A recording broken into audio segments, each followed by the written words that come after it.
Okay, we're live now. Thank you. Good evening, everyone, and welcome to a cold night here in Mahone Bay. But you've got the warmth of the Mahone Bay Town Council to enjoy for the next couple of hours. We've got a couple of guest presenters that have joined us, and of course, the people at home that are watching on YouTube. And we'll begin by acknowledging that we are gathered together tonight in Mi'kmaq, the ancestral, present, and future territory of the Mi'kmaq people.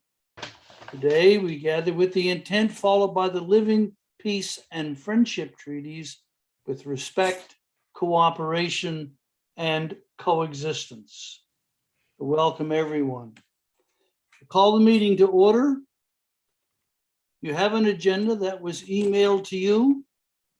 What is your wish for that agenda? Councillor Feeney? Mayor, I'd appreciate if we'd add under council items another item that was previously discussed in our special meeting from a few days ago. And the item is correspondence regarding some infrastructure that council intends to support in the next fiscal year, and notification to the Mahone Bay Center and the Mahone Bay Soccer Club to that effect. Okay, thank you. Thank you.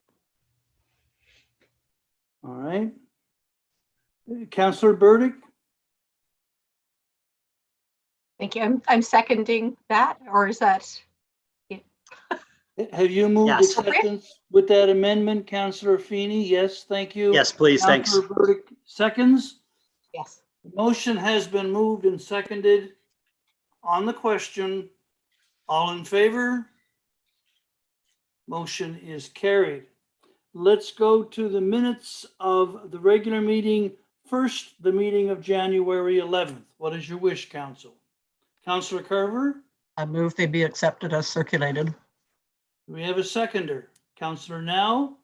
You've heard the motion. All in favor? Motion is carried. Let's go to the minutes of the meeting of January 18th. What is your wish, Council? Councillor Wilson? Move that be accept them? Move to accept as circulated, yes. Thank you. Do we have a seconder? Councillor Carver seconds. You've heard the motion. On the question, all in favor? Motion is carried. And finally, let's go to the special meeting of January the 21st. What is your wish? To approve as submitted, Mayor. Thank you. Seconded by Deputy Mayor Kangata. All in favor? Motion carried. Thank you. Okay. Now we get down to the real business. We have got a presentation from Titan Marine. A couple of familiar faces here with us tonight. Zach Green, and also former MODL Councillor Michael Ernst. So gentlemen, the floor is yours. Please proceed. You've got 10 minutes. Thank you very much, Mayor Davini, and members of council for allowing us to make this presentation. I'm working on behalf of Titan Maritime to basically head an outreach program explaining and informing people about the federal Ghost Gear Fund. We sent around an information package with a lot of detail about the fund, but in a minute I'll introduce Zach Marine, who's the CEO of Titan Maritime. My connection with this comes from not only being a councillor for 8 years, as everybody knows, municipal councils are the most approachable area level of government, but also I've had a very strong conservation interest, being the founder and first chair of the Mahone Conservation Association, and a great love of the oceans, having sailed for about 45 years as a sailing instructor. I found the Federal Ghost Gear Fund is an opportunity to try and solve a problem, and it's a problem that has been on our coastline for many years. So without any further messaging from me, I'd like to introduce Zach Green, the CEO of Titan Maritime. Zach, over to you. Thanks for the And, introduction. sorry, if I just may, I brought up a slide presentation here on the screen. I hope you can see that. And Yep. I will go through that as we progress. Thanks, Mike. Most of you are all familiar with Mahone Marine. We do a lot of retail sales up here, just outside of town. About 3 years ago, we found we were getting more and more requests for commercial work on the water. So we decided to start another company that would focus on that. We put together a team of mariners and got a real variety of vessels to be able to accomplish these projects. And in that 3 years, things have really taken off. We have more and more staff traveling all around the province, doing work for the Coast Guard. And we open an office in Dartmouth, do quite a bit of work at Cove, which some of you may be familiar with. Mhm. So it's really taken off. And then this project came up last year with Federal Fisheries and Oceans put out for proposal to clean up ghost gear. And if you're not familiar with that, that's gear that's on the bottom and it's still fishing and it's been lost. It's very difficult to know where it is or how to get it. So we put in a proposal. We originally didn't get the grant to do it, but about a year later, so that turned out to be in August, we got a call from Fisheries asking if we wanted to go ahead with the project, and of course we did. As you can see on these slides, this is the type of gear that we would find on the bottom. We ended up pulling up, I think, at approximately 60,000 pounds over about 40 days at sea. So it was just way more than we ever envisioned to be out there. So it's really important for all mariners, I think, to see this come out of the ocean. And it's getting worse by the year. Of course, there's more and more gear lost. There's been a lot of effort put in recently to come up with ways to reduce the amount of more gear going in, but there's 100 years worth down there. I know one of the sites where we were in St. Margaret's Bay, where we were pulling up gear, had been down on the bottom for over 30 years, yet it was in perfect condition. When it's out of the sun, the poly rope and nets, they don't seem to deteriorate. So it's still extremely strong. It's down there probably for hundreds of years if it doesn't get pulled up. And when we're pulling it up, we're finding lobsters and crabs, and in one of them there was like a skull of a seal caught. It was obviously caught in the net. It's just amazing the stuff you find. Zach, if I may add, there are estimates to the amount of ghost gear that goes into the oceans, or fishing gear that goes into the oceans every year, is around about 640,000 tons worldwide. Yeah, that's a staggering amount. Staggering amount. And obviously, there's a huge fishing community here in Nova Scotia, so there inevitably a lot of it ends up lost in winter storms and such.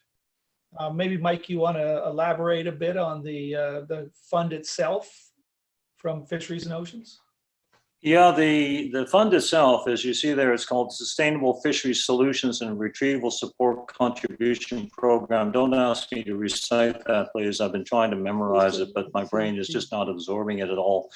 It's an $8.3 million fund. It was terminating in March of this year. There's still some funds that they're allocated for looking at recycling, but you can see the 4 components there: retrieval, disposal, development of technology, and taking international leadership. So this is why Canada's involved in international projects, as well as projects on the Atlantic and Pacific coasts. Just a couple of photographs there of entrapment. Ghost gear, of course, keeps on fishing indefinitely as long as it's down there.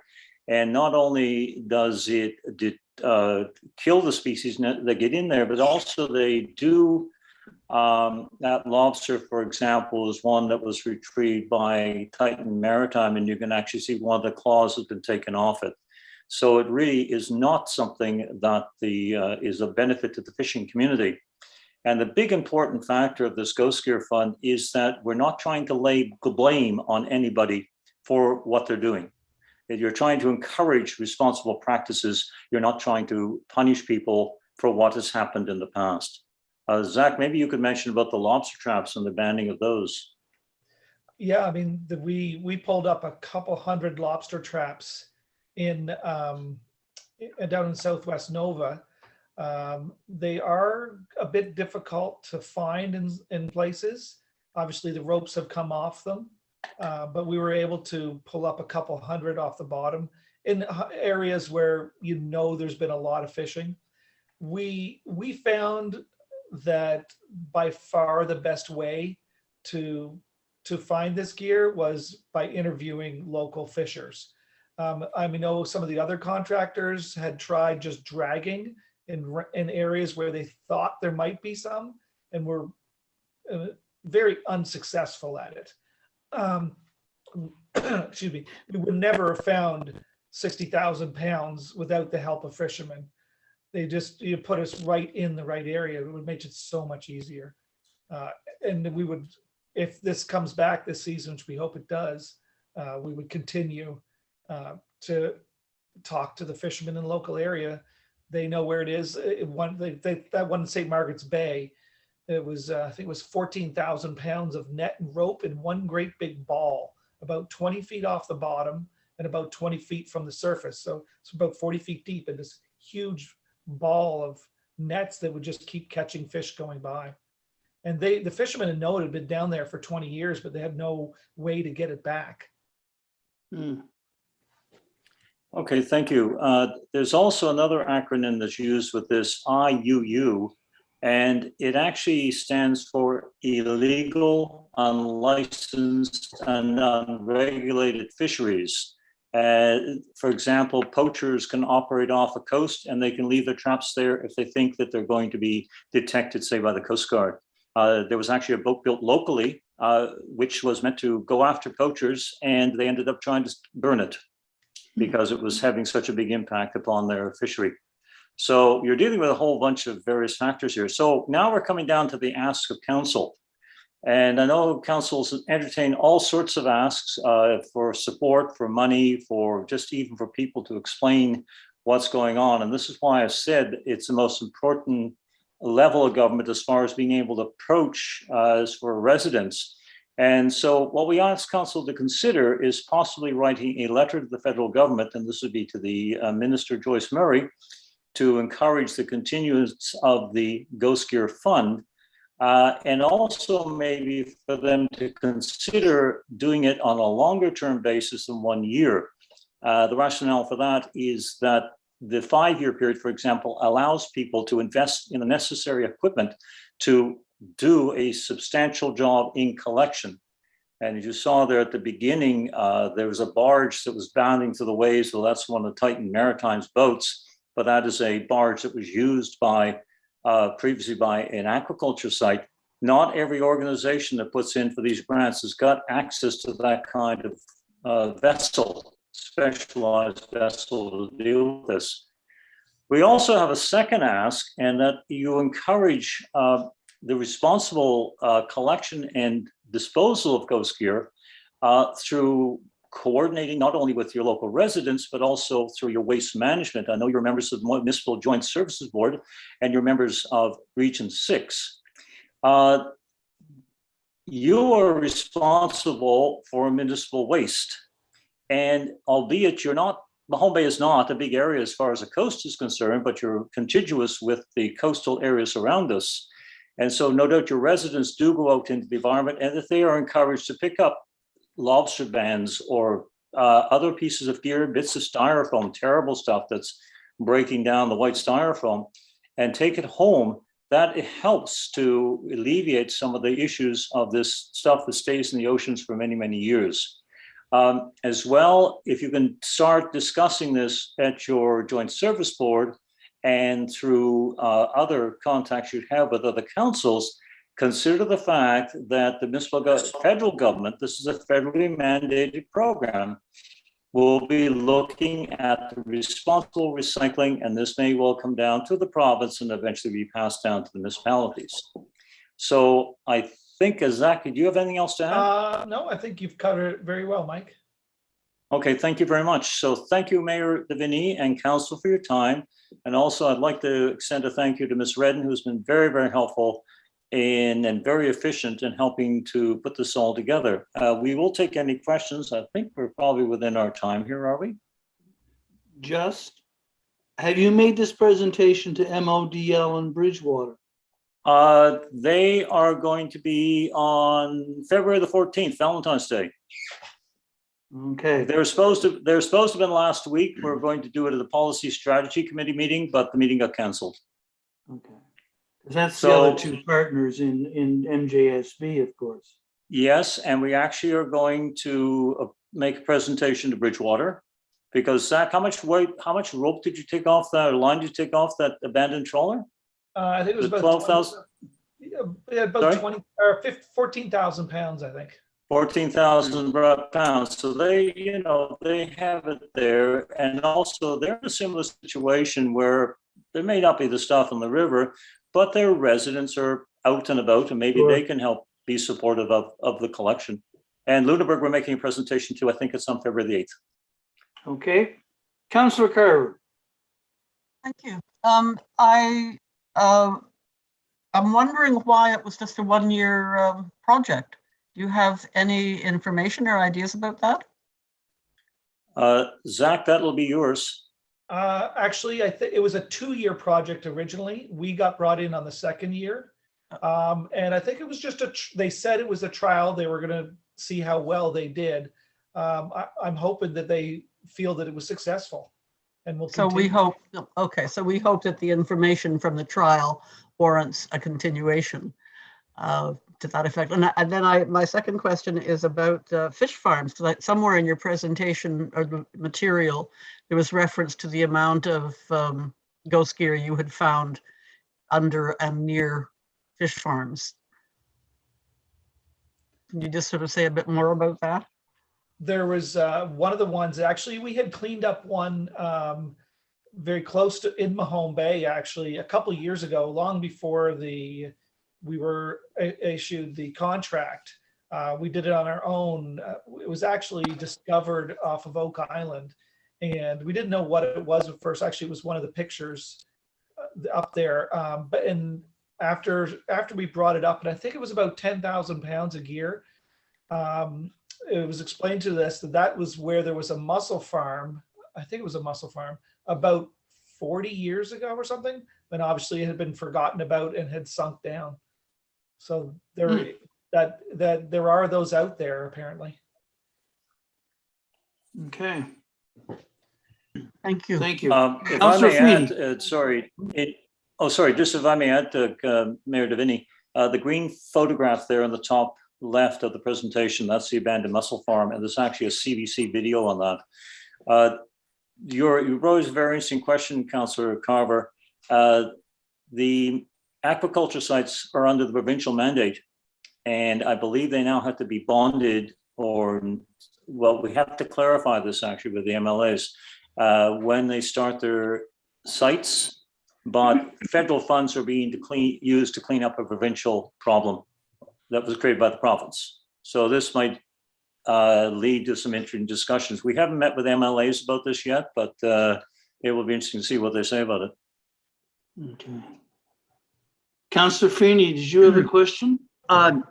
Just a quick one. So I think as you make your rounds to the different municipalities, I think we've had more impact and success in the past when we consolidate our letter writing into one letter with 4 signatures from the 4 municipal units in one document. I think we've seen that, Mayor, probably not in the last year or so, but traditionally that's always seemed to be something that we could coordinate amongst the multiple municipalities to sign one document to one address. And I think if the request, Zach and Michael, is to craft the letter, we need to kind of know who to send it to, and I'm sure that kind of information, we can follow up with you to figure out what the next steps are and when we could get a future motion to support that or not. Okay, Yes, I can answer that. We can send you a generic letter to which you can adapt in your way you see fit possible. or see necessary, if you want that for presentation at another meeting to make your motion. I agree with you. Yes, a combined letter probably would have definitely some input. Maybe, but that's for you to make that decision. It's certainly nice to get the councils on board. We're showing, I don't know if anybody else is doing this, what we're doing here, but we are trying to engage people to talk about this subject and to be aware of it. I think it is a very, very important one for the health of our coastal communities and for the environment. Well, thank you, Citizen Ernst and Zach Green. Thank you for the information. I'm sure council will give it some serious thought. And if you can send us that draft letter, that may be our stepping off point. So thank you for coming to Okay, council thank tonight. you. And I'll just make one further point, if I may, Mayor Davini. In the information package that's sent out, there is a link there to the Ocean Legacy Foundation. And they have the first recycling program in Canada, situated in BC, for recycling ghost gear. And this gear does create problems because not only does it have contaminants in it, it also will have various, the residual of various plants and animals that have been growing. Is not a material that can be recycled easily. Okay. So I'll have a look at that link. You'll find it very interesting how the sorting All right. station they've set up. And We'll thank do you that. once again for your time. And if anybody has any questions, please contact us. We're more than happy to answer them. Thank you. Okay, we will leave the meeting Okay. and have a good meeting. Thank you. Thank you all. Thank you very much. Okay, let's go to item 4, correspondence items for action. A letter from William Kowalski about parking at the corner of Parish and Orchard Street. There was a photograph also included. Mr. High, would you like to speak to the issue? Thank you, Mr. Mayor. So I guess I first off, I wanted to kind of call back a little ways in the memory of some members of council. We talked about the broader concern that's being raised here by Mr. Kowalski with respect to near misses and, danger of people coming and going from Orchard Street at that intersection. And the original intention of council at that time was actually to make the street one way coming in from Maine. We ended up holding off on that just to give some time after the Cherry Lane change to see how people adapted to that.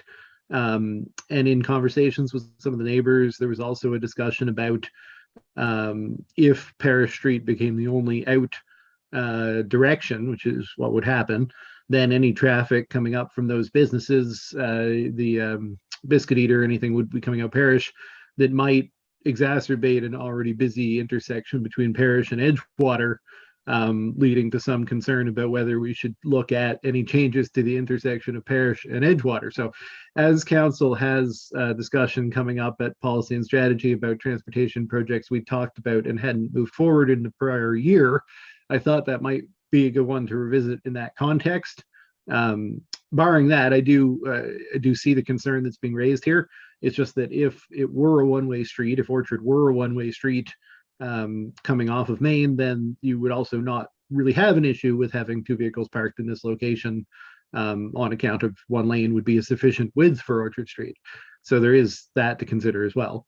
But in any case, I do see the concern. I think as long as it is the way it is with two-way traffic on Orchard, that this is a concern and perhaps something could be done about it with respect to signage. I don't know the history of who put the markings there, whether it's the business owner or the town.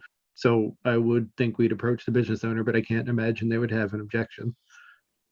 Okay, so you're recommending a motion to refer it to planning and strategy? Well, I would say that if we're not going to immediately do something, I would support the request here to reach out to the operator of the business at the old station and go ahead with putting up some signage that indicates that that spot is for parking in parallel to the street. I don't think there'd be any issue with that if council were to action that in the meantime. And then I think we could revisit the discussion about Orchard Street. And in general, I'm always inclined to revisit any discussion about the intersection of Edgewater and Main, as you all know. So, so I think to whatever extent council would be willing to do so, I'd like to see some more discussion on that at policy and strategy. I don't think you need to refer it because we already have that item on our next agenda. Okay. When that letter, when I first read it, I drove down to the street, and sure enough, there was a full-size Chev truck parked perpendicular to the building in the spot that's designed to be parallel parked beside the building, and it does stick out into the roadway. Deputy Mayor?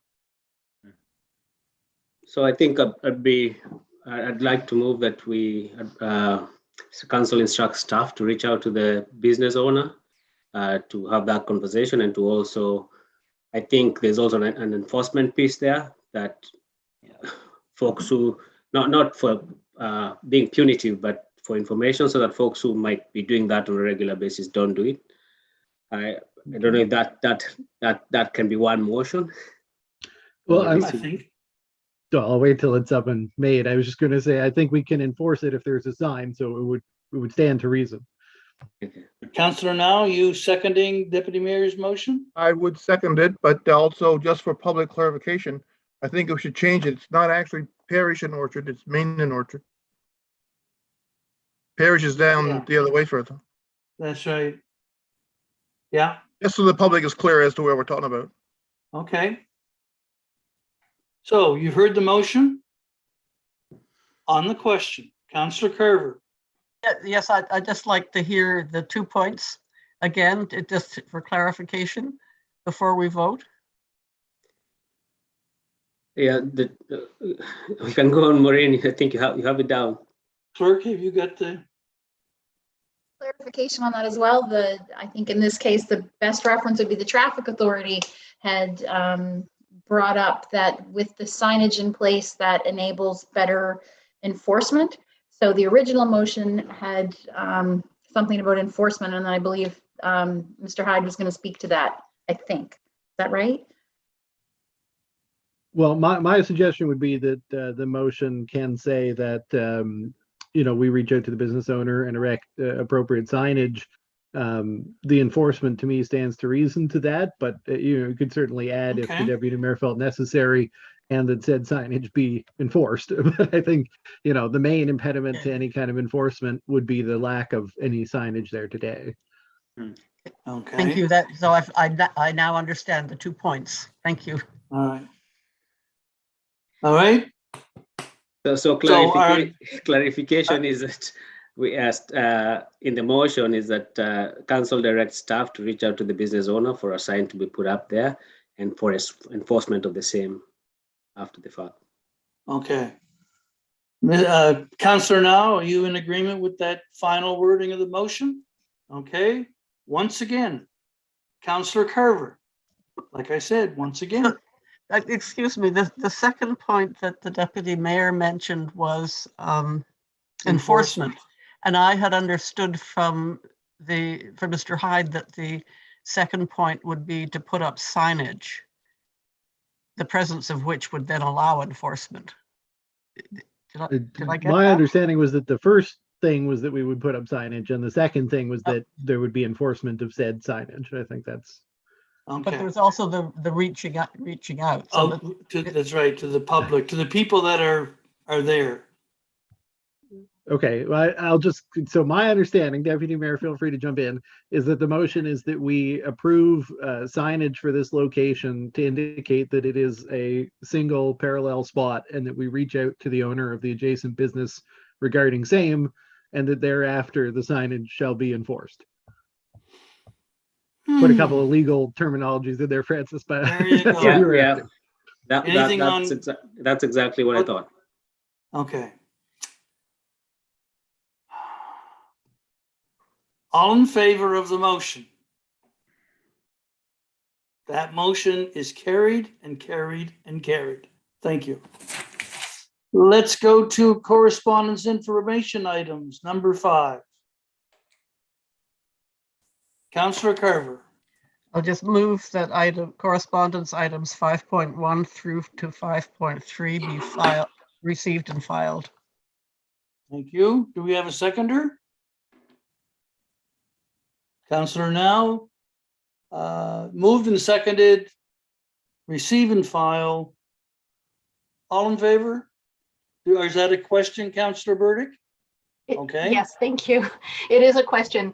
The third item to me was a little bit opaque, I'll say. It looked like it was an exploration licenses update where is this something that we will be taking a look at in the future? Or I think there was only 2 drilling companies that had license options remaining in the offshore of Nova Scotia, and they did not file for a renewal by the particular date. So that issue was closed, and there are now none on the east coast of Nova Scotia. So it was just letting us know that is gone. Thank you so much. Thanks. Okay. So you've heard the motion on the question. All in favor? Motion to file is carried. Thank you. Let's go to item number 6, staff reports to council. This is the end of the month report. CAO? Thank you, Mr. Mayor. Yeah, I think it's probably the longest that it ever is because it gets longer throughout the year. So since we're in January, it's up to 45 pages now. Happy to take any questions if there are any. Councillor Wilson. Yes, thank you. Just wondered, item number 10 under the assignments of council. There's a commentary there about the Made from Mahone Bay project on by the drugstore, and I just wondered if there was any more specific or timely update than what was in the dialogue in the report. I know it doesn't sound like much, but that does effectively say it all. My understanding from the planning staff is that there is certain information that would need to be filed with them in order to move ahead with the development agreement proposal. And it may be that the developer has hesitated on moving forward with that proposal. It is at their discretion to supply the information to move the proposal forward. So although there was a public presentation, the timeline really is at the developer's discretion. I do understand one detail is that it might be possible for the developer to move ahead with the rezoning separately from the development agreement application. So if they were to choose to do that, we could move ahead with that with the information planners currently have. But my understanding is that is still up to the developer to initiate. Okay, thank you. I have one more question on that topic, and that's, excuse me, item number 16, which I think I voted for this, but I'm a bit puzzled by it. It talks about minimum standards for housing, and I don't know what that means. When we say minimum standards, does that mean we want standards that are higher than the current regulatory framework provides? Or are we saying that if it doesn't meet the regulatory framework, it can't miss it by too much? Because it would seem to me that the regulatory framework should be all we need. If I may, Mr. Mayor, minimum standards please. actually has a very specific meaning within the Municipal Government Act. So essentially, while the tenancy board can be involved in some of the regulation of the conditions of rental housing, the Municipal Government Act empowers municipalities to establish additional conditions with respect to the minimum condition of rental housing. There's a little list of, essentially what our powers in that regard could be. I will say that this is quite legislation that's been around for a while. Most municipalities back in the day, pre-90s, would have had minimum standards bylaws. We also were responsible for social services and housing delivery prior to the service exchange back in the 90s. So there was a time when the municipality was the final authority on whether a house could have, pests, whether the steps were broken and presented a safety hazard, whether you couldn't get the windows closed properly and it was always cold, mold in the house and that kind of thing. So you could say that it's over and above the building code, but this speaks to existing housing, often aged housing that is, not coming up for any type of permit or inspection otherwise, but has come to a point where a tenant may feel an investigation is warranted. So essentially, minimum standards bylaw would give a tenant the ability to complain to the town and would require the town to investigate and potentially enforce those concerns on a landlord. Thank you. Okay. Continuing with Councillor Carver. Yeah, thank you. I did circulate an email with various questions about the staff report, and what one of them involved the two first items under the council assignments to staff, both which were policy issues, and the report said that those items are going to be discussed at the Policy and Strategy Committee, but in fact, when I looked back at our agendas, I saw that they were not listed on the the ongoing list of topics for the Policy and Strategy Committee. So Mr. Hyde agreed that they should be added to the running list of topics. But for the item number 2 on the staff report, which is the that direction, council gave direction to staff to draft a CAO performance review policy in September 2020. So that was prior to this council. It was the very end of the previous council term. And the intention then had been that soon after the arrival of the new council or the new council term, that work would begin on developing that policy.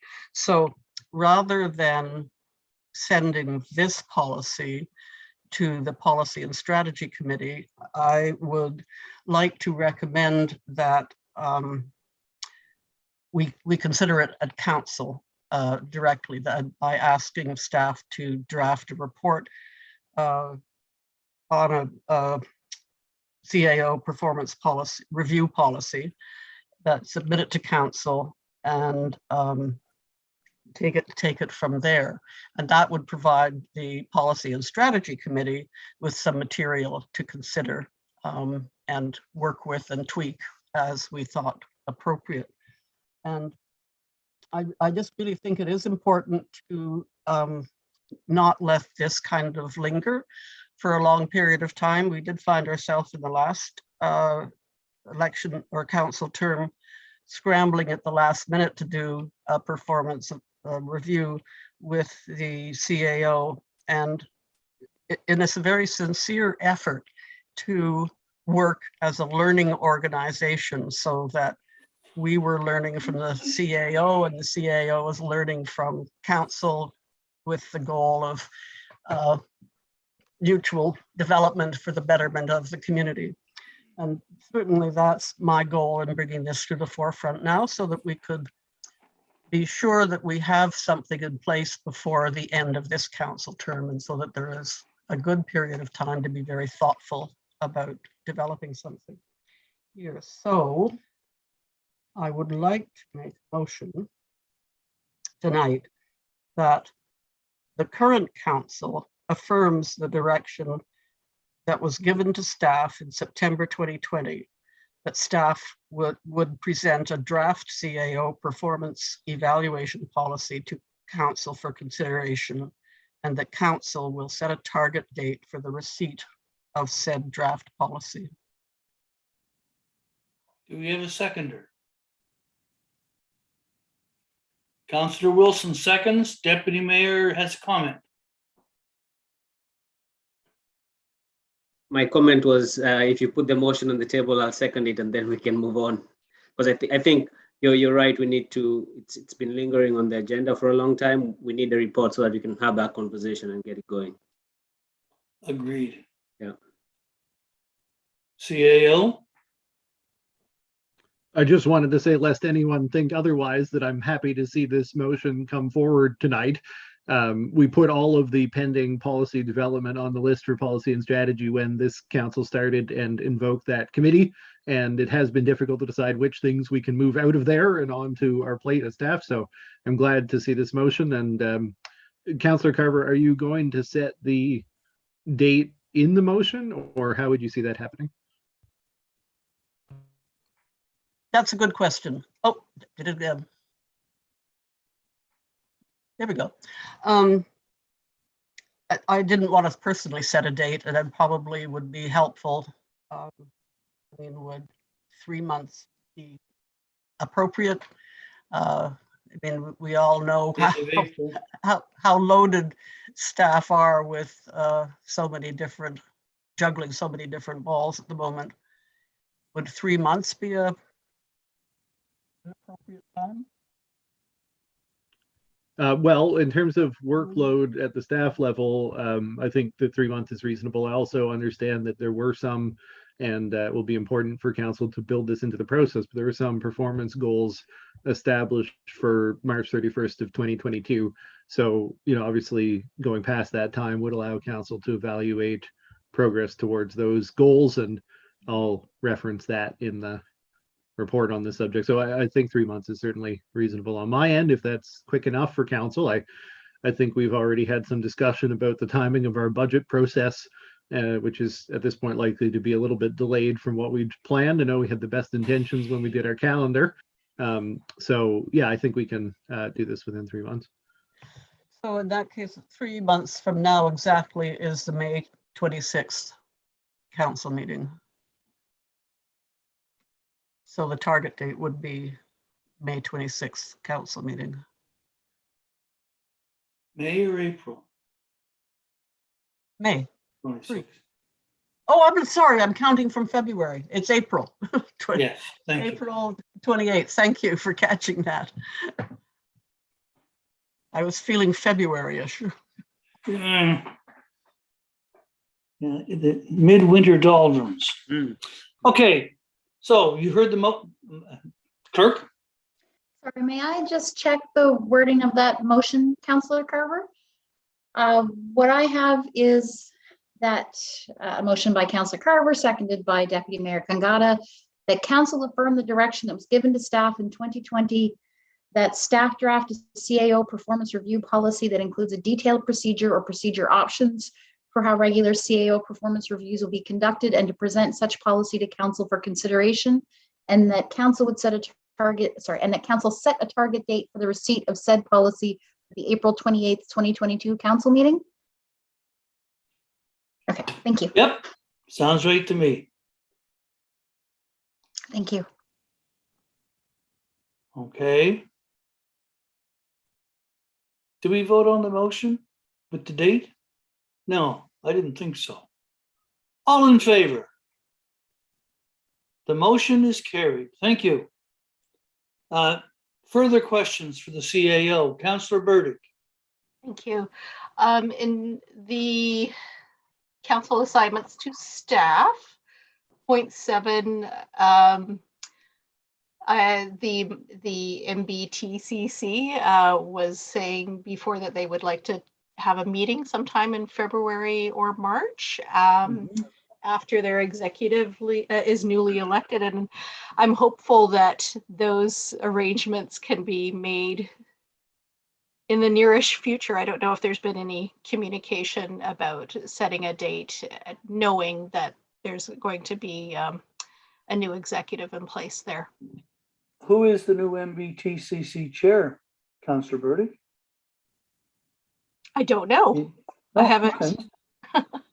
Anyone? I had heard it was Mr. Anderson of Saltbox. I'm not sure if that's true or not. Have you Yeah, spoken I with had only heard that he was putting himself forward for that role, and then I haven't heard what happened. Oh, okay. Okay. So CAO, did you want to respond to? So yeah, I mean, if it's just, we'll check in with the chamber and see if they would like to have that meeting, and we can update council from there. Thank you. That would be wonderful. Thank you, Councillor Burdick. Anyone else? Councillor Now. Yeah, mine has the to do with the fire services. Item number 3 is to replace the fire truck at a cost of $650,000. I haven't seen what has been proposed for a fire vehicle, and neither has most of the fire department. I think we had one meeting, I think the CAO and the mayor and maybe Luke were even there when we requested that they adjust some of the things on the plan, and we haven't seen it as of yet. So my question is that will the fire department members have a chance to see this proposal before it goes out to RFP? And I'm assuming that it'll also come before council. I guess I'm happy to answer, but I'm a little concerned, Richard. The specifications that we were provided by the fire department's truck committee. So before we do go out to tender with those, and we're really at risk of taking steps in that direction with the tender specifications we were provided with, we better find out that the department is. I don't know how to. I guess there's a new chief, so I guess we go about asking the new chief if he can confirm if those specs are acceptable. Hope it won't be a significant delay. Obviously, I know tough to get everybody together these days, but yeah, we definitely want to confirm that, because that was my concern, because that was my concern, because I know there are some other concerns within the department that this fire vehicle might not be what we need, and if we're not going to get what we need, then we could be spending that $650,000-$700,000 on something that we really don't need at this time, but where a little bit more might bring us with what we need. Okay. CAO, did you want to respond to that specific question? Well, just to finish the thought in terms of everybody having a clear understanding of the process. So the department would provide their specifications that they're looking for to staff. We're looking to have a company as an intermediary, which would then develop the tender documents and assist with that process of evaluating proposals, because we don't have the capacity at the staff level to really dig into proposals from different truck companies.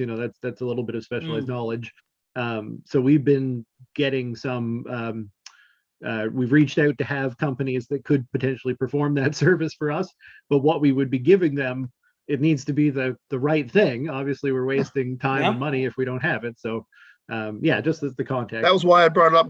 I know we had mentioned before about having some company help us with the proposal, so I didn't know if that was going ahead or not. But I just want to make sure that if and when we order this truck, that it's what the department actually needs and it's going to service the people of our area.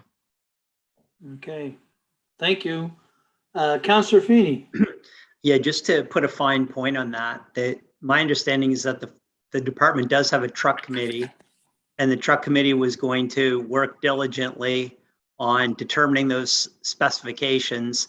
And then I'm assuming that they were going to have a conversation with their peers within the fire department to make sure that they were well aligned on that front, and then forward that information along to the town. And then we were going to work with a third-party consultant to align that with reality and make sure that we could figure out how we were going to finance it. So I guess I sense your trepidation, Richard, but I guess my view of the world would be like, let the fire department's got to get that figured out. And then when they've come into accord, let us know what your thought is. But in a conversation with a number of fire department members just a week ago, I was left with the impression that they were pretty pleased with the progress that they had made.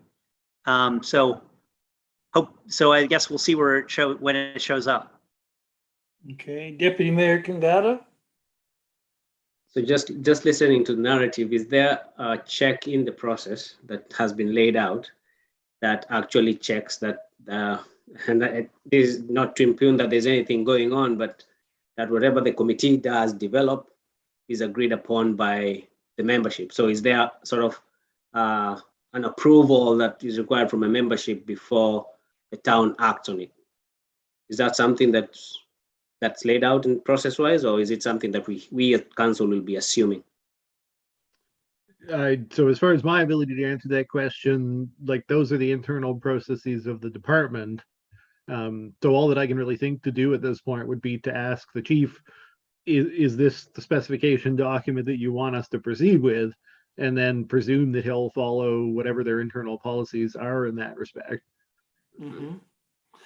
Although I would hope that if we were to hire a specialist in requisitioning something as large and expensive as a fire truck, that if there was something awry, or you can get a better deal if you buy whatever, or that consultant, I know it's a bad word, but that consultant would recommend that we give it a bit more thought before we proceed. And all I'm saying is that we're not necessarily going to buy what the fire department comes in and says, here's what we want. We're going to look for a second opinion. The main role of the contractor, as far as like defining the specifications, aside from being able to look at the proposals coming in, is to make sure that they are generic enough as to permit different vendors to propose something that would be able to satisfy that. So, you know, we're boiling it down to the requirements that the department needs to satisfy based on the specs that they've developed. And some of the specs that the department has developed may be more restrictive than they would necessarily need to be. And, you know, the proof will be in the proposals that we receive back. And I think we'll have to discuss at that time, you know, when the recommendation comes from the company that we've selected, how the fire department might play a role in reviewing and giving some assent to the recommendation that's been provided in order to kind of square that circle. Yeah. I think that's a good start to get a hold of the current chief and get his opinions on it, because he was, before last year, he was the chair of that committee. And then last year when the changeover took place, there was a whole new regime went in there. So I think that'd be a good start to talk with Chief Eikens and get his opinion on things. Yeah, there's a new fire chief too. Yeah, it actually came, so it should have taken this opportunity to do the introduction that Richard kind of did there, but it came in too late as an agenda item for this meeting. But we did get an official statement from the department as to the new slate of officers who have been selected at their annual meeting. And Adam Eakins is the chair, and Connor Vino has stayed on as deputy chair, or chief and deputy chief, sorry, using municipal terminology. Adam has delivered the fire report to council on a number of occasions over the last year or so. Well, he was Richard's deputy back. Yes. Yeah. Okay, anything else for CAO from the report?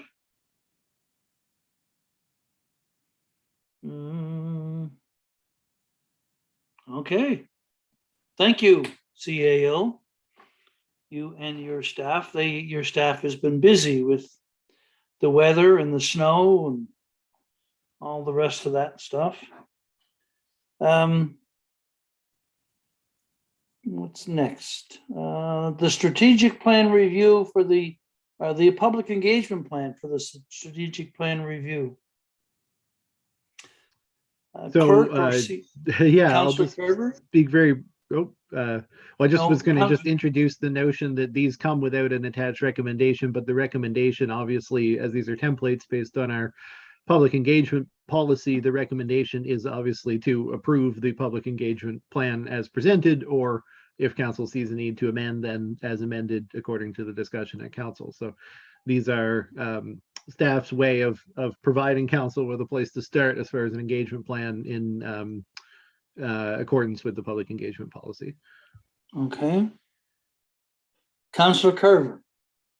I did put a question to Mr. Hyde about the fact that the digital engagement was not checked off as part of the draft plan. And I was curious why it was not included, whereas digital engagement and certain via surveys and so on was included in the next draft public engagement plan for the municipal boundary review. my own thought is that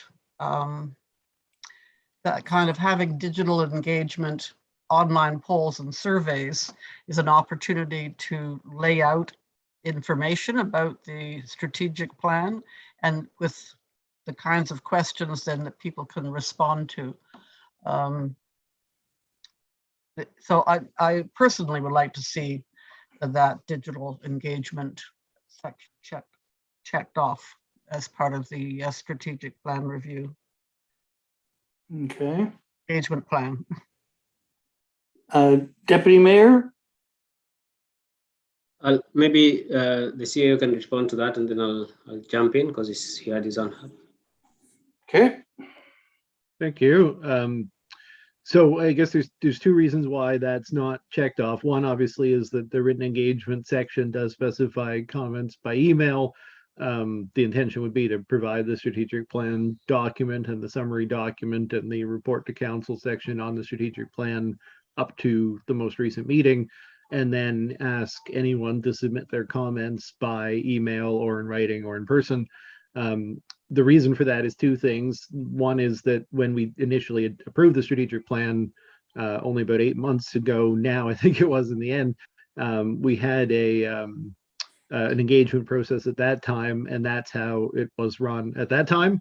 So there was an intention to kind of revisit that process that had been used at that time.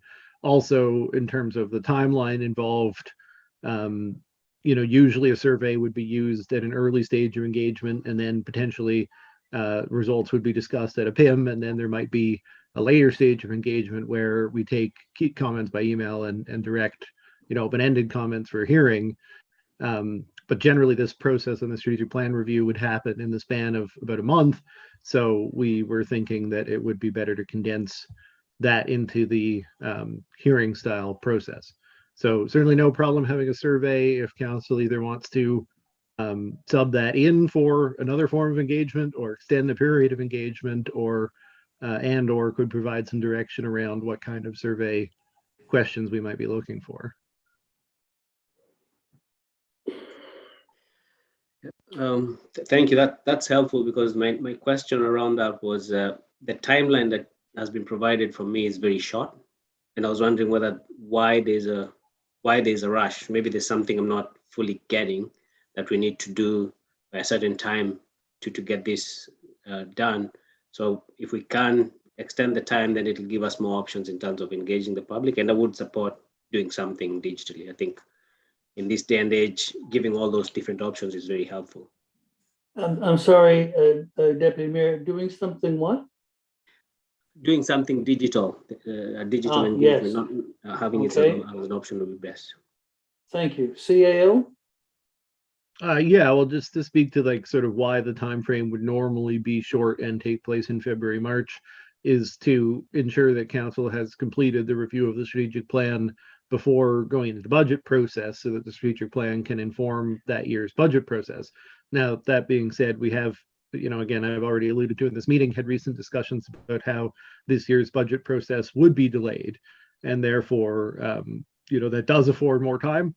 But I think it's important to think of this as an annual cycle, as how it is expressed in the documents, that we would complete a strategic plan review and then go into the budget, and that there would be another opportunity every year throughout the 4 years of the strategic plan.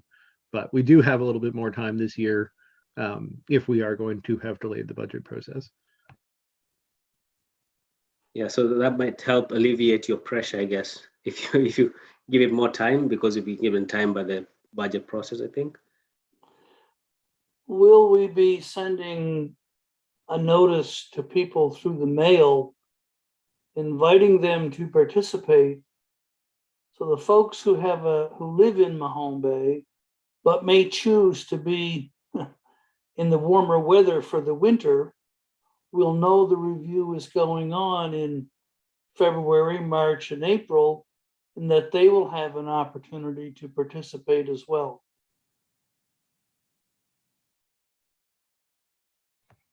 So I was just looking back to see, because I know one of these two specifically, it was the boundary one, specifically referenced a mail out notice. But again, that's an option. Maureen, do you want to speak to that? You know more about the process. The reference is specific mail out is the next one, but in this one, we are talking about the newsletter, which does have that reach for people that don't necessarily live in town, because that goes on our website, and it also is available. You can sign up to receive it by email.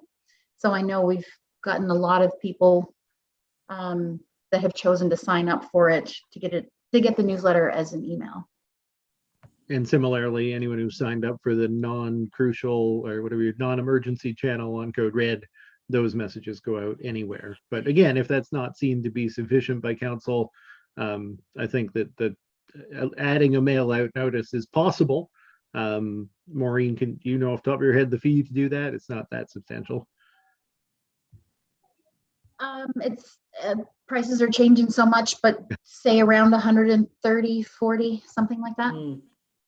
And then an extra tree maybe, but worth of paper. So that's certainly something council can add. So the idea here is that, you know, if you settle on amendments you want to add to this, then you can say approve this as amended to add, and you can add notice, or you can add a survey.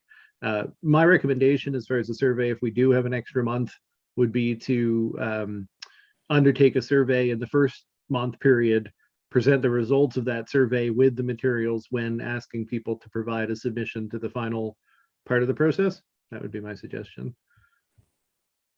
I still don't know what survey questions we would use, but we can try to consider that.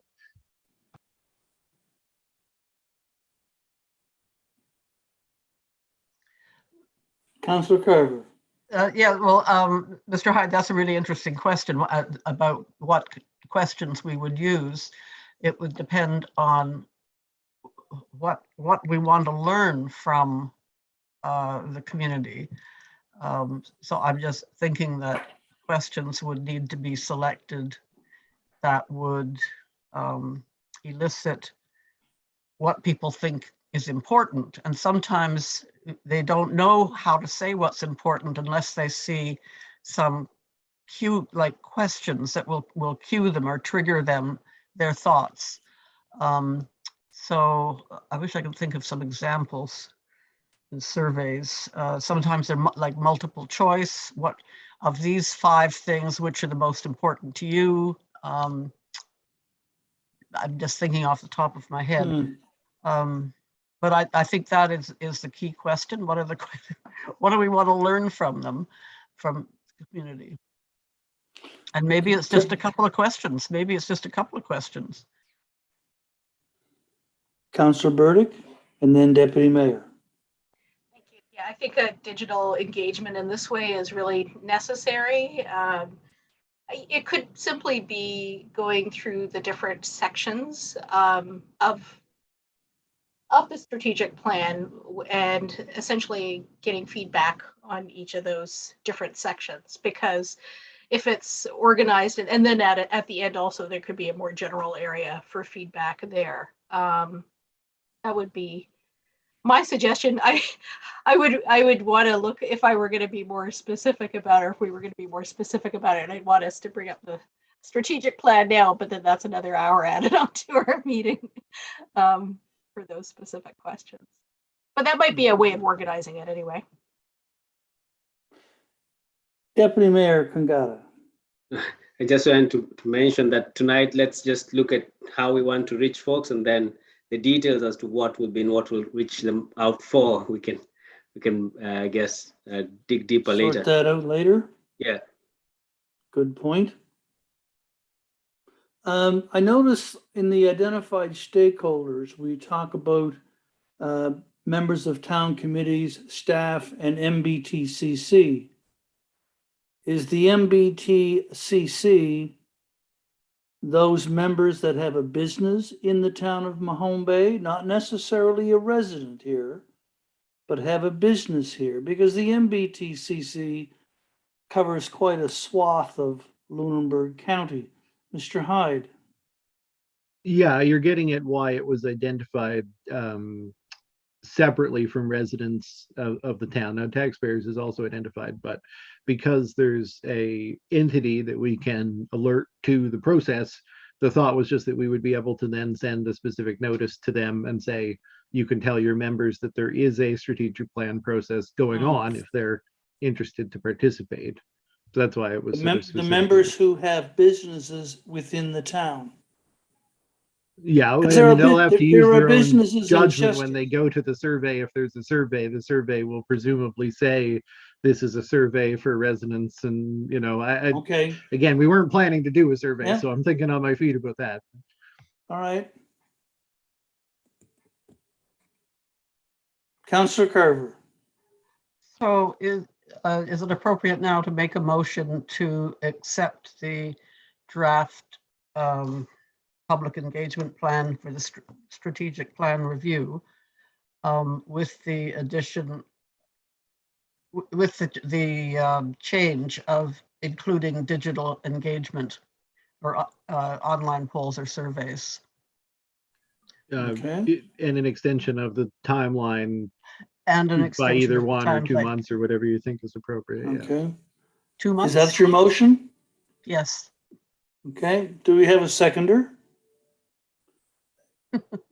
Deputy Mayor King got a seconds. Clerk, did you have a comment? Yes, I didn't hear what the deadline was, the extension. I missed that. I think I just suggested 2 months, if that works. Yeah. Mr. Hyde said 1 or 2 months, so I thought 2 months. To the end of March? That would be Yes. 2 months. Thank you. Thank you. Thank you for capturing whatever it was I said. Okay. You heard the motion, moved and seconded. On the question. All in favor? Motion's carried. Thank you. Let's go to the public engagement plan on the municipal boundary review. So likewise, staff have presented a draft engagement plan here. We have a longer time frame in this case, and the intention is to be a little bit flexible in the hope that over this longer time frame, it becomes reasonable to have in-person meetings in the community. If not, we'd have to, as noted there, revisit that and look for digital alternatives. But I know last time this took place, not that I was here, but we had an in-person session. And so the thought was that it would make sense to build interest, build a common understanding of what was being discussed over the period up till, and then have a session for discussion. And part of that is to acknowledge that this precedes the formal process with UARB, which is a hearing process. So there will be a hearing process. So we didn't include a hearing process. Maureen, do you want to add anything to that? The only other thing that I would add to that, everybody's read it, but part of this was designed to line up with the way we communicate around elections, because that's really what it has to do with. At the end of this process, the Utility and Review Board will be determining what people are voting for in the next election, how many people, and I mean, they may even say polling districts.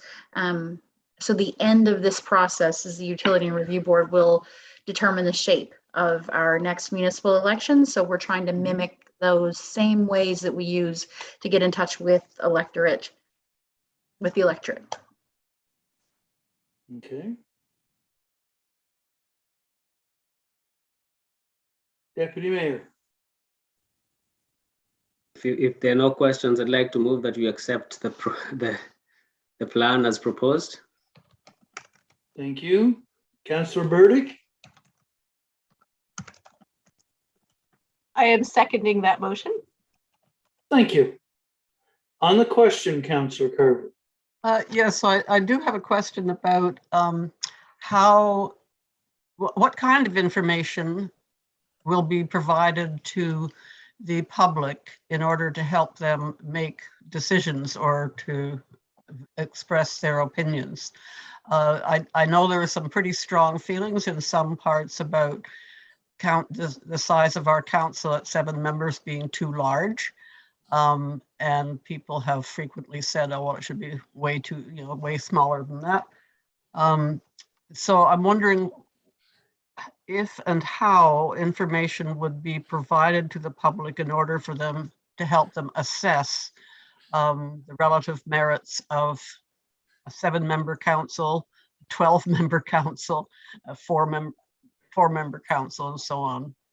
So where does that part come in? Maureen, do you want to share your thoughts on that one? I would say the first thing we need to do is communicate what this is, because the fact that it's called the municipal boundary review is incredibly confusing, because we're not talking really about the boundaries of our municipality.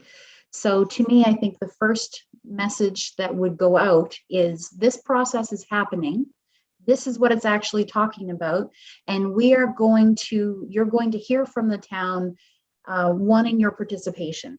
So this is how that will work, so that people know, they get a chance to say, okay, this is what it's about. I'm looking for this information to come out. This is what they're asking me. The next step would be to say, this is your current composition of your council, and this is what councilors do.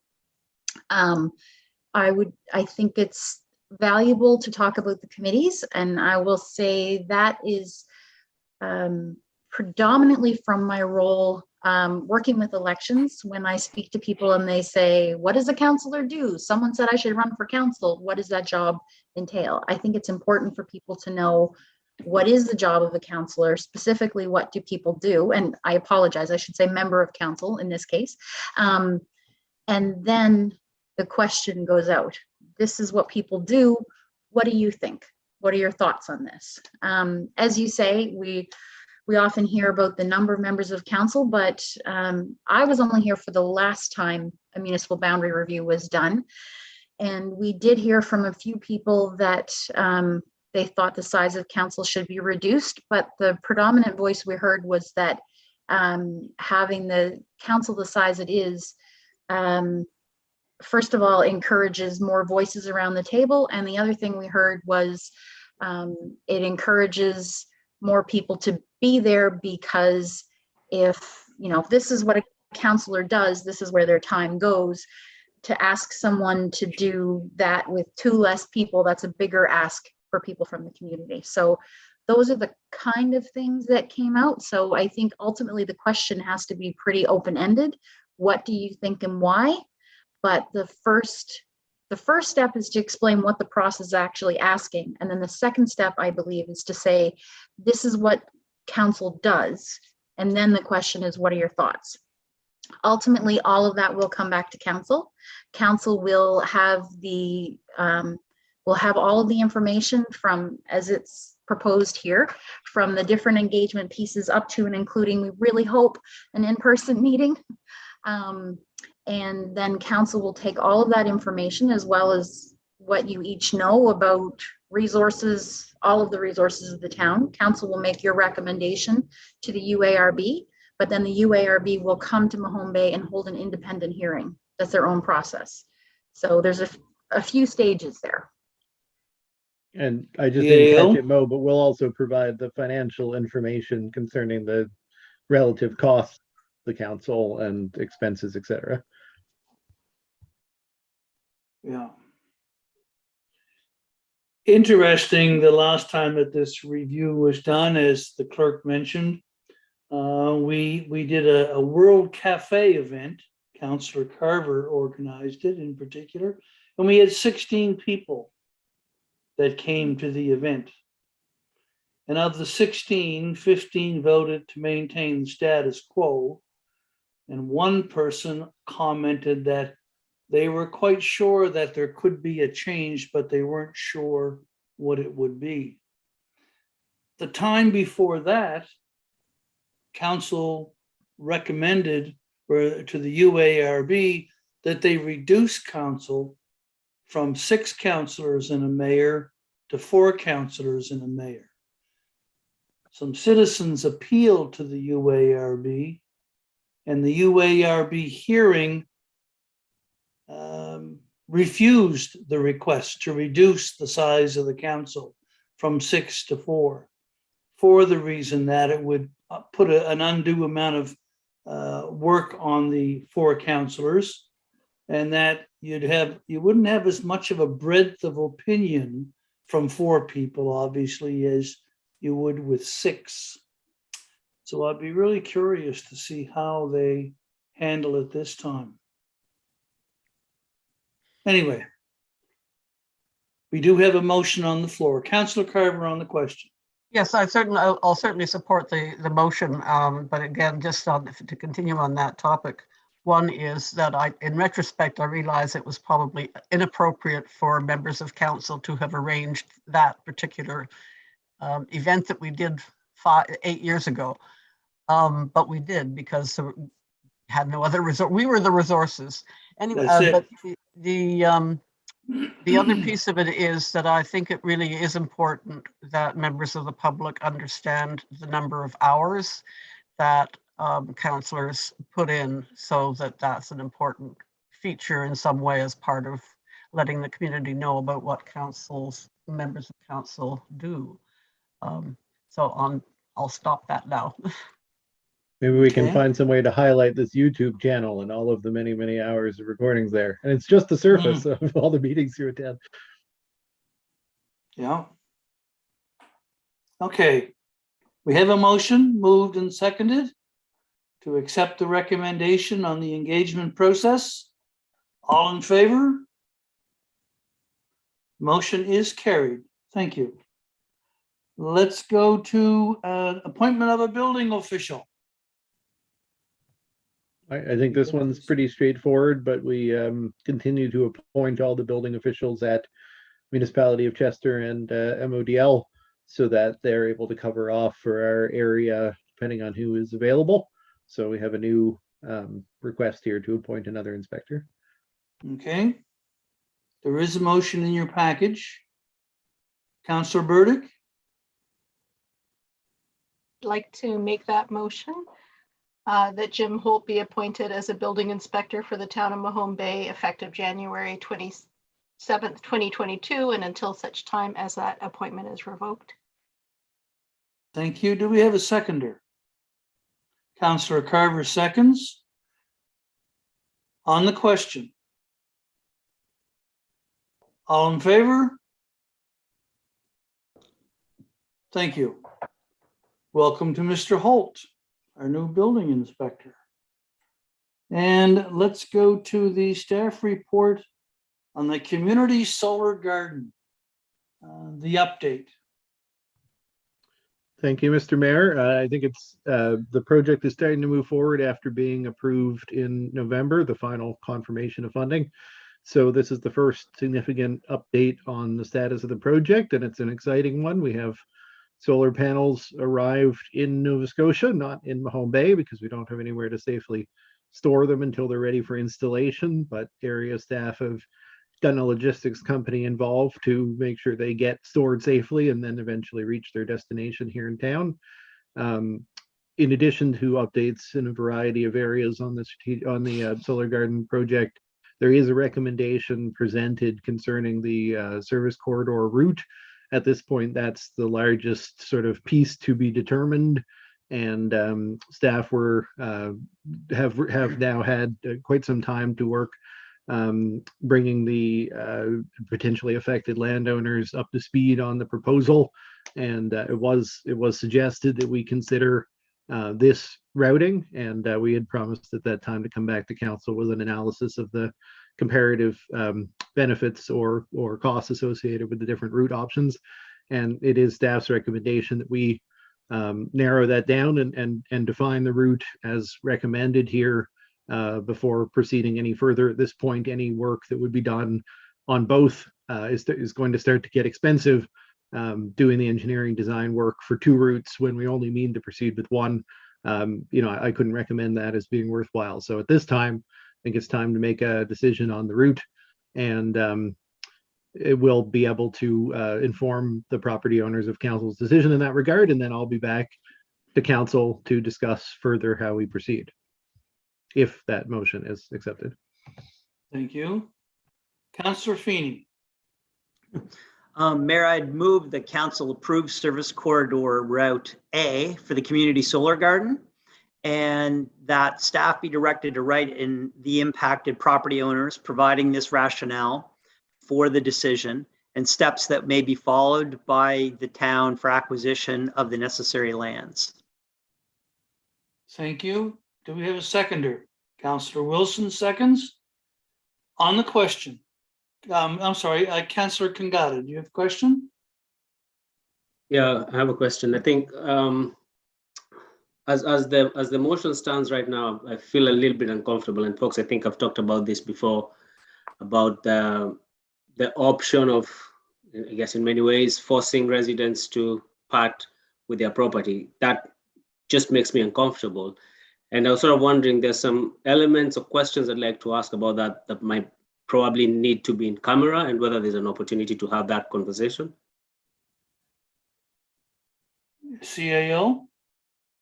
Well, I know there's a motion on the floor here, so I think it would be up to the mover and seconder whether this would go to a vote or to allow for an opportunity to discuss in closed session. It could be deferred. We do have a closed session tonight. Now, the ground cited contract negotiations.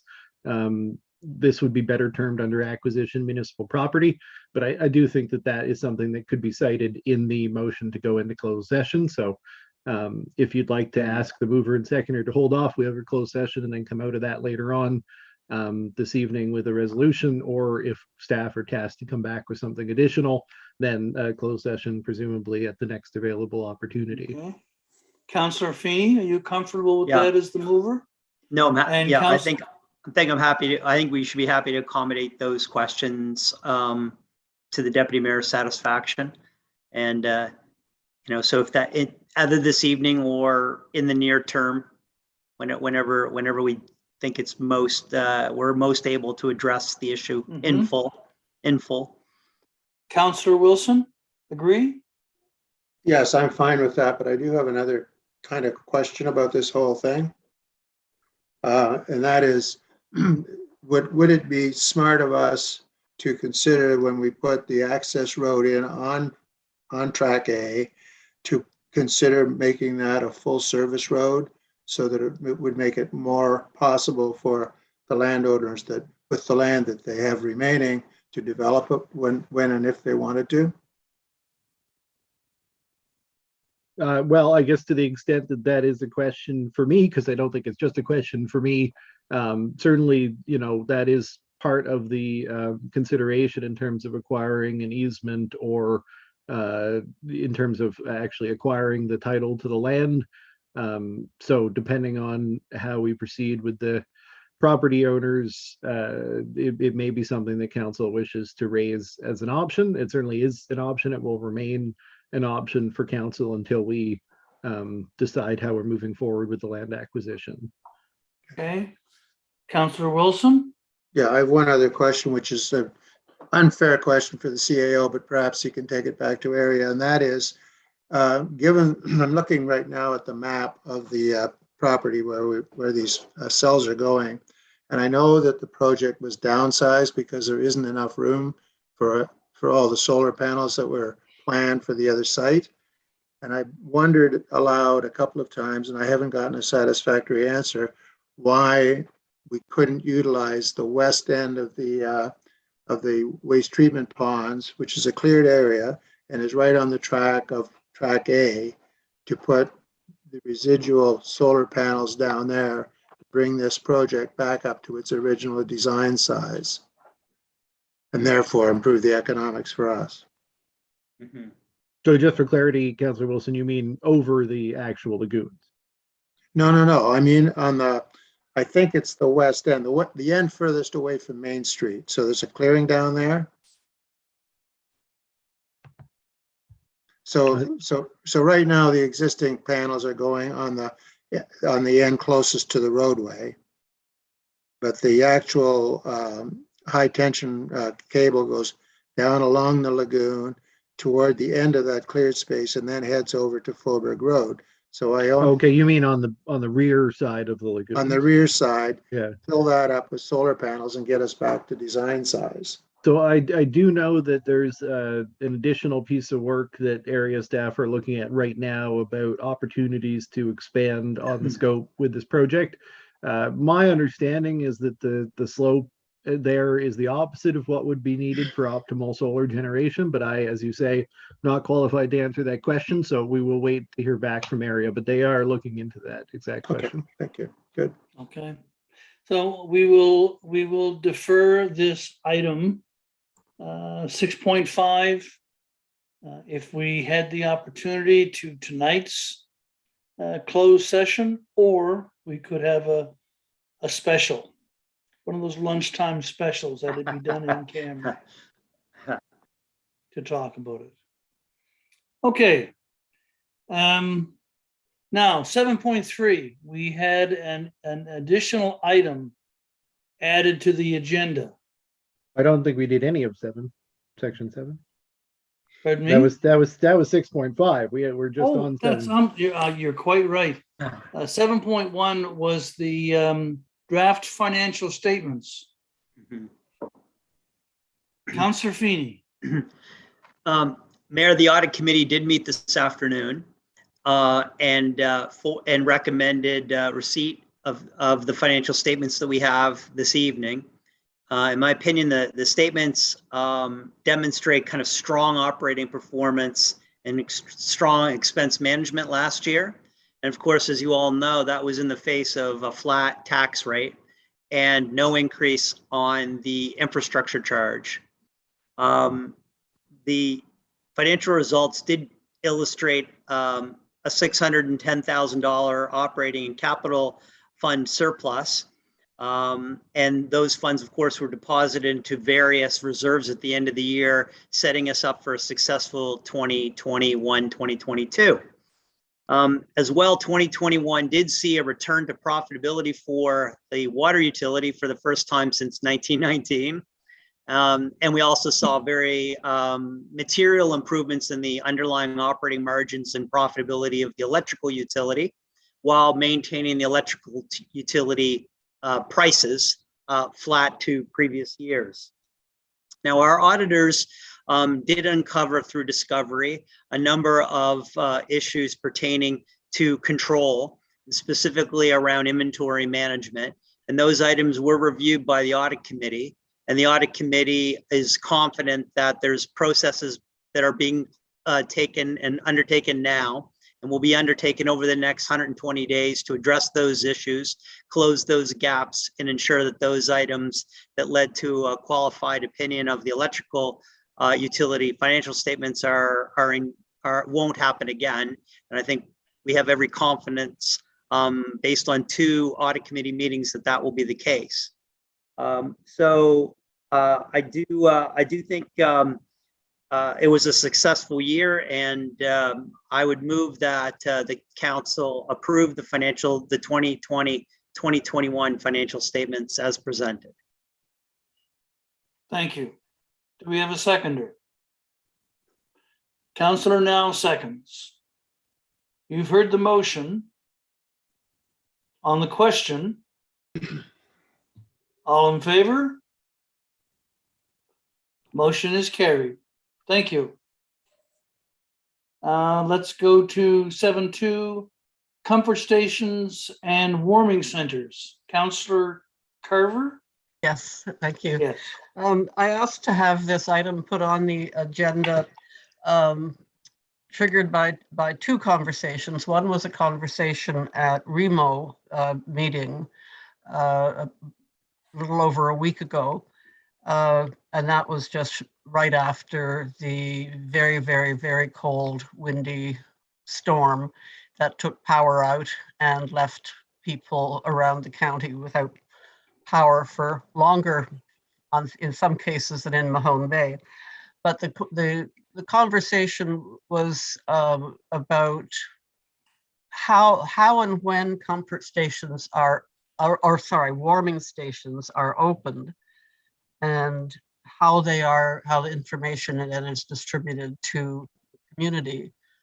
And since that conversation, I have also received or heard questions about what was happening in Mahone Bay, and did Mahone Bay open a warming station, and if not, why not?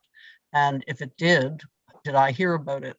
So I just had this sense of a lot of questions around how warming stations work and how they get opened and who makes the decision about it. And I think Mr. Hyde, you and Mayor Devaney would remember that conversation at REMO, and I think that partly it was said that there was no request made to open a warming station in Mahone Bay.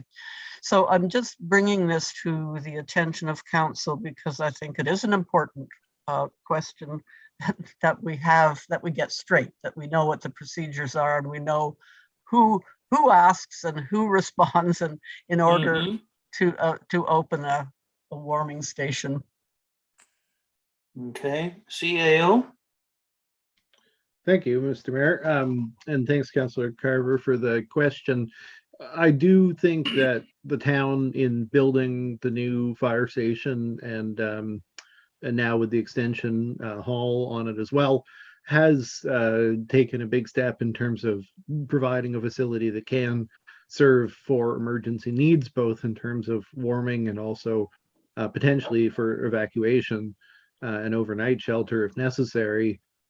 Certainly, we're going to need to have our own protocols around how that could be activated, and I think we'll need to do some work to ensure the resources are in place in terms of personnel to continue operations of the fire department while being able to make those decisions independently.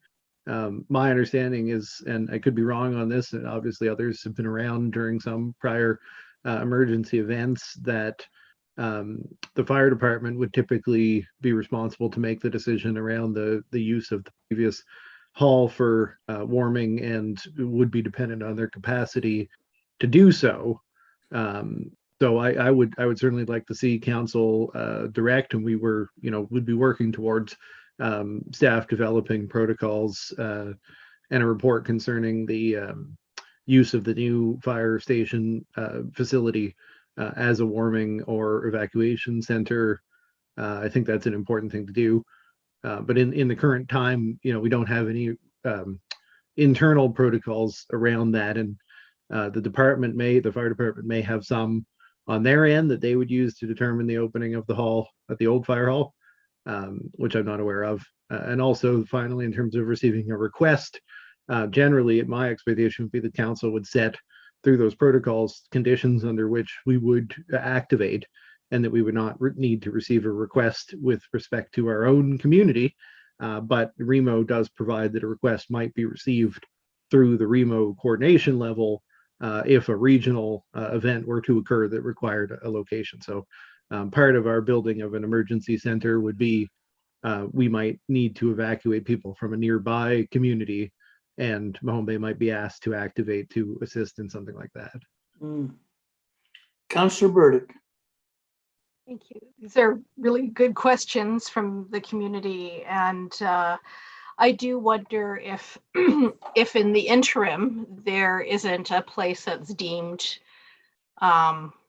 suitable for that sort of situation, that the code red system could be employed to let people in the community know where the closest, or where the most immediate comfort and warming stations are.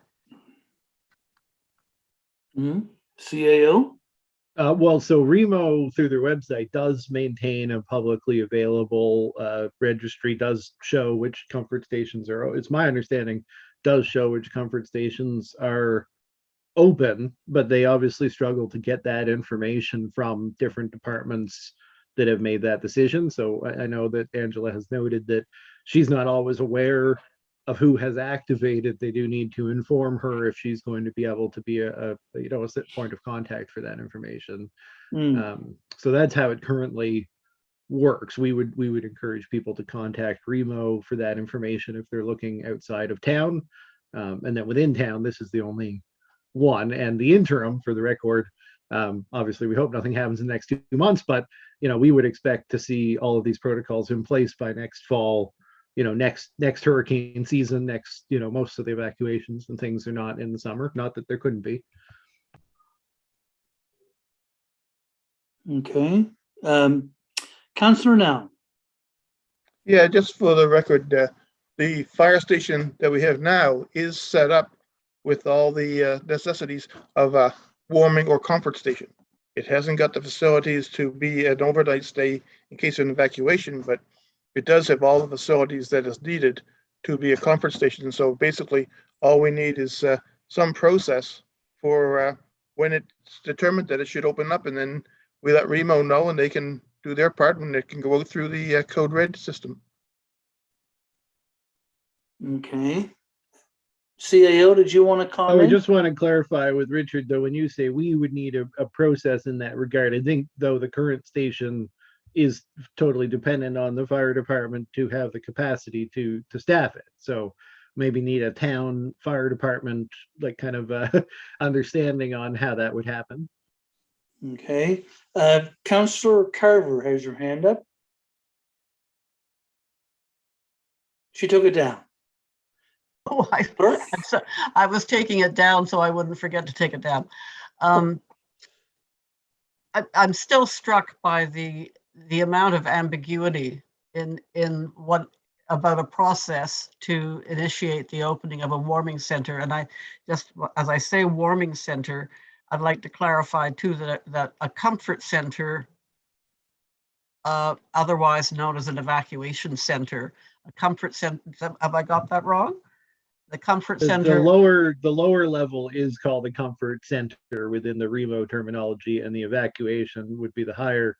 I don't think warming is terminology that they use, just because there's some types of reasons that are not for warming. Comfort center is coffee and tea and charge your cell phone. And thank you. So now we all know that. That's good. I'm still struck by the level of ambiguity about who makes the call. Is it the fire hall who say that we will be open for as a comfort center for people to come and get some warm drinks or to charge their phones? Or does the mayor say, are people phoning the mayor and say, what do I do? I'm freezing. The mayor can declare a local emergency. It is my understanding that any group, whether it's the fire hall or the Mahone Bay Center or one of the churches, can say, we're open, the coffee's on, come on over and get warmed up and charge your cell phone. The difference with the formal one, and in our case it is the fire hall, is that if they were to be contacted by REMO and REMO asks them to open, they will. Clerk? To make a clarification, when we talk about the location, we're very specifically talking about the fire hall and never the fire station, because a comfort center cannot be located in a space that would be in the way of potential. Right. And if we do open a comfort station, then we have had an agreement with the Lions Club, because the fire department cannot be staffing the comfort station because they may be required to respond. So it's a small clarification, but I always think I don't want somebody to be watching this that's going to say, nope, you guys are doing it wrong. So just want to make sure we get that out there. Thank you for that. And Maureen, so when you say we have an agreement, do you mean there is something in writing that can be discussed with the council? If so, I guess that's what Councillor Carver is looking for. I didn't realize it was written down. It's not written down.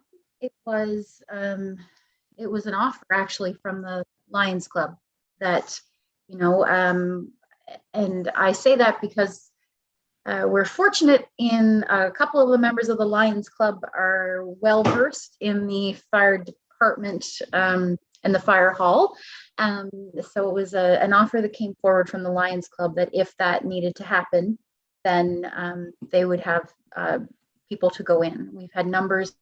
I will say that should probably be picked up again and make sure that we're still calling the same people. And that's what I was referencing with the new building, is that we would have something in writing with the Lions, or I didn't want to presume that they had the capacity these days. So, whoever needs to be involved, we would approach the Lions, because that was the historic arrangement.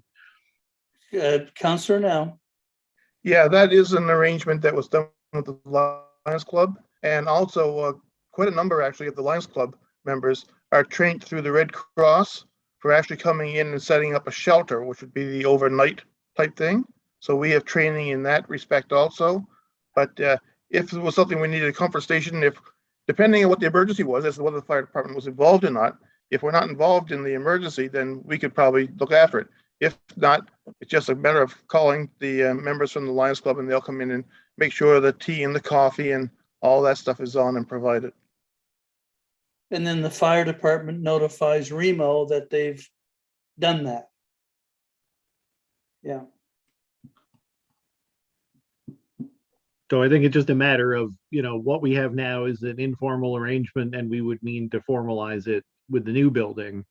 So I guess to Councillor Carver's point, that is, informal, the current arrangement, but And I our think it capacity is going very to well change. intended, and it seems like it has worked in the past, although I have not been here for any time it's been activated. But our capacity will change as well in the And new we may facility. need to contemplate that people who are being activated to operate an evacuation center, for example, might need some recompense or accommodation themselves for providing that service. So there's some things we Mhm. definitely want to consider. And who pays for the materials that the service provider would use in order to make the plight more bearable. Rick, Councillor Now? Yeah, I think as far as costs go, like with the coffee and tea for a comfort center, I think Remo will reimburse the fire department or whomever for those costs. If it's a shelter that's set up, then it falls under the Red Cross. Red Cross. Just But a with tiny this- clarification, I think Remo will only reimburse if they ask you to do it. Right. Yeah. Because Angela's been telling us about how many times the various fire departments and MODL activate, and how that doesn't create an expectation that Remo would be responsible. I understood that to be that they were never notified that it was set up. That's why the problem of paying was. I thought if they were notified that they were open, then that opened the door. I'm not sure. Well, it sounds like I'm not sure something either, that- but that's my understanding. something needs to be clarified on the issue. Councillor Carver? Yes, again, I'm still struck by the amount of ambiguity, but I'm holding on to the idea that there will be policies and clarity for the new fire hall. But in the meantime, we do have considerable ambiguity, and I wonder if the churches, for example, know, or if the Mahone Bay Center knows that they have an option if they wish. If they look out their windows and they see that that they know that the power is out after 12 hours, that they have the option to open their doors. They're out of power too. Well, some have generators. I think does the Mahone Bay Center have generator now? Not yet. Fire one- department does. Fire hall's the only one that has it. The fire hall's the only one, or sometimes there's only one grid out in Mahone Bay. Yeah. So I was thinking, does the whole community know that the option is there or it would be a welcome contribution rather than waiting for somebody else to ask them? Just throwing that out there. Councillor Wilson promised that tonight was the last cold night of this winter. So that'll give us all the whole summer to get it figured out before next year. Clerk, you just jumped. You're over there. Realize Councilor Carver is talking about something very specific, and I apologize for taking this slightly off on a tangent, but I think it is really important to note that the best advice that we're given from emergency management is really to encourage people to be prepared to shelter in place. For 72 The last hours. storm that we've been referencing was a perfect example of why. The roads were terrible.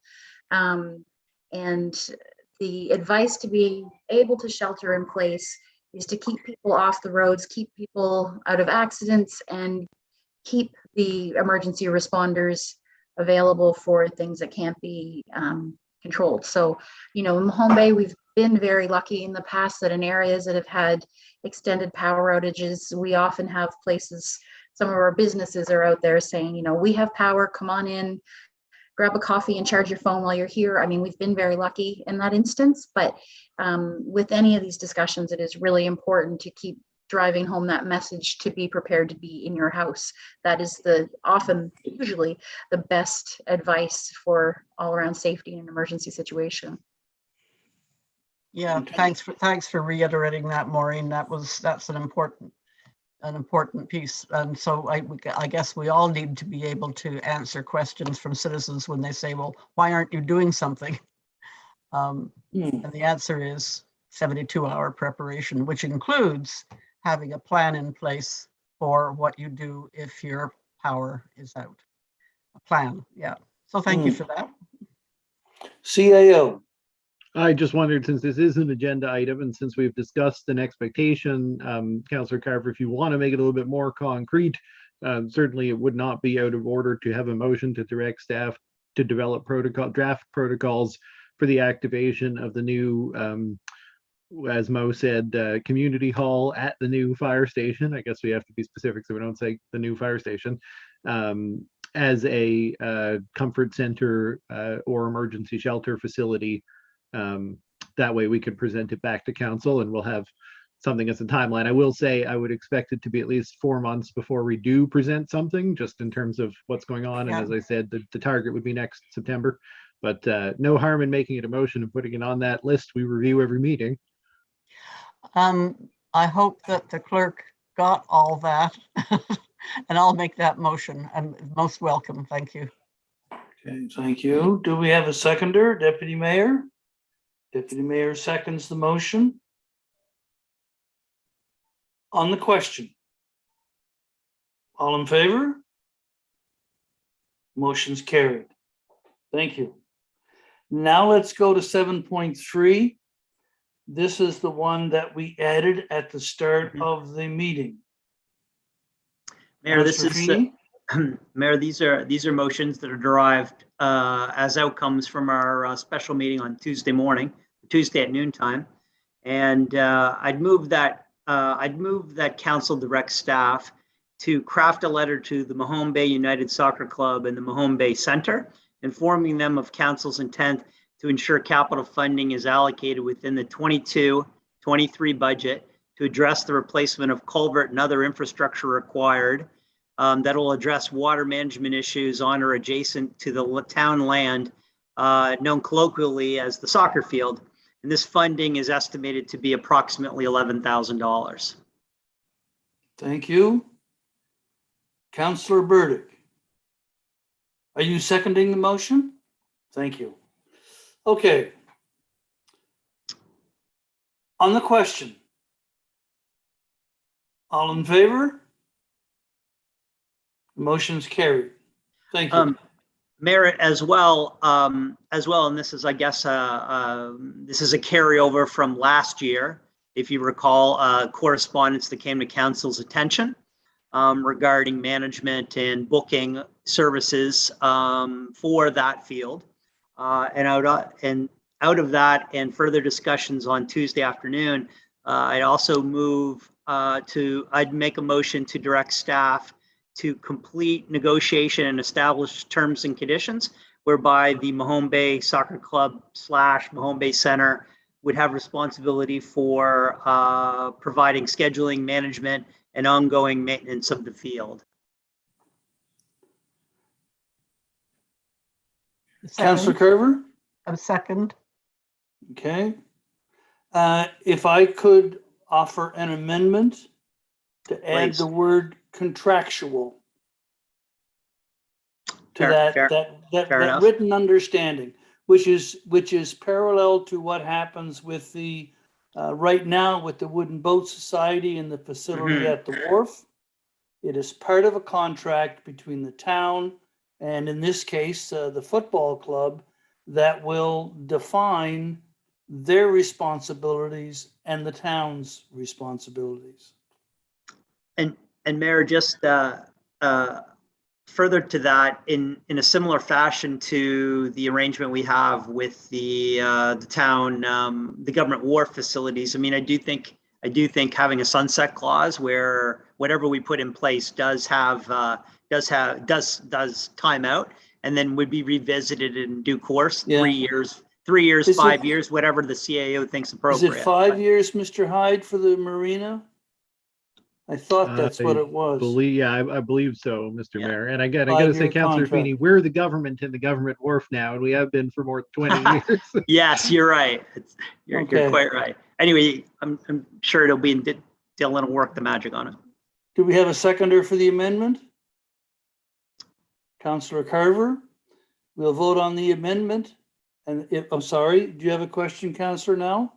Yeah, I'm just not sure that I can support this without having more information on how it's going to be controlled and that type of thing. I don't know that I'm supporting that we should have a third party booking that field. I mean, it's tying up a piece of town land that could be used somewhere down the road.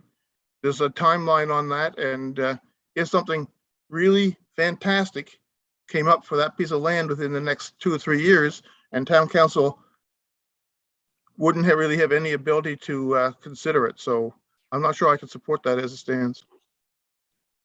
Mr. Hyde. We might need to get the clerk to read back the wording of the motion, but normally this would be to negotiate an agreement for council's consideration and approval. So there would be, something would come back to council before an agreement was signed off, obviously. Typical in those agreements, including, I believe, the one with the Wooden Boat Society, there would be an opportunity to exit, sooner than the 5-year threshold if the town were to initiate that, exit, if we were to terminate the agreement.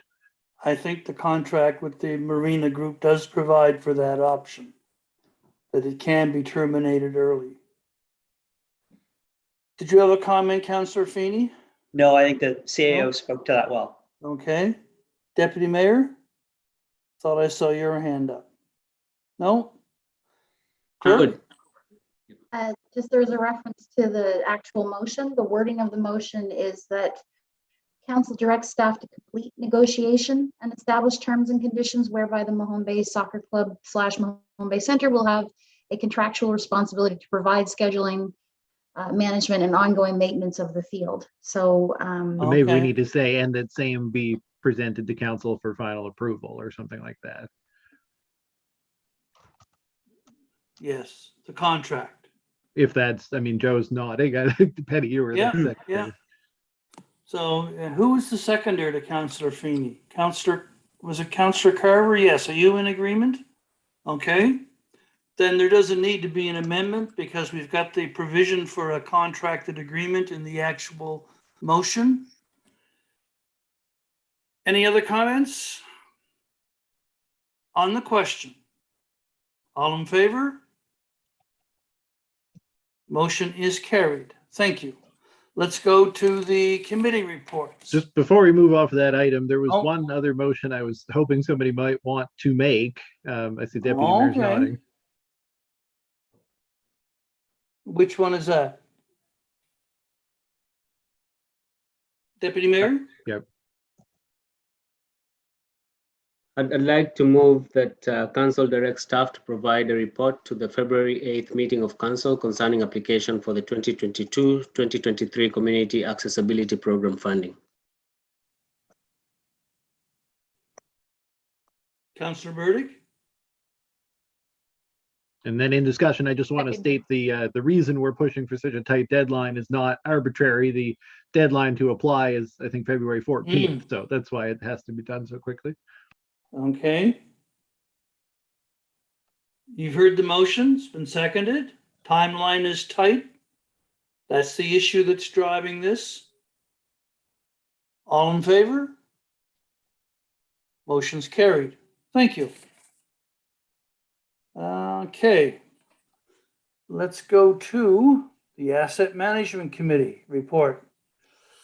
Does anyone have any questions or comments on the report? And I'll just note that it's a bit of a rarity for asset management, but this one does include a recommendation to council. On the motion? Yeah, well, a recommendation concerning amendment of the asset management. Yeah. Councillor Carver. Before it goes to the suggested motion, I would like to recommend that the first sentence of the policy, draft policy, be edited to eliminate the word "of." At the moment, it reads, "Policy provides direction for implementing of organization-wide asset management processes." It should either read "implementation of" or "implementing organization processes." If you can bear with me, I would be happy to see that the word "of" is removed or the wording changed to implementation of. Penny, do you just want to make a motion that the council amend the policy with that additional amendment included, and then that way it's on the floor with that amendment included? Excellent. Thank you. That would be fine. Yeah.